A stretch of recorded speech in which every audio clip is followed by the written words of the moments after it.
Alright, so if you want true pro-level gaming settings on the ASUS TUF VG259QM, this video will help you get smoother motion, clearer targets, and the lowest possible delay for competitive play in 2026.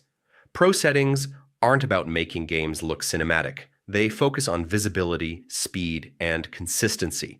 The goal is simple: see enemies faster and react quicker.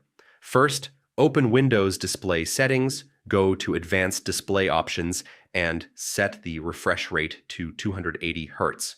Press the joystick behind the monitor to open the menu, go into Gaming Settings, and enable ELMB SYNC.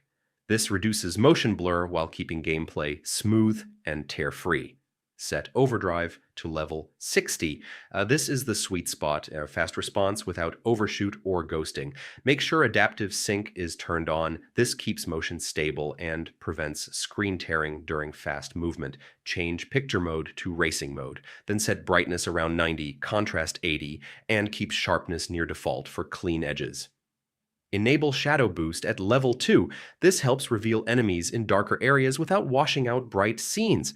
Turn off unnecessary visual processing like dynamic contrast or excessive filters.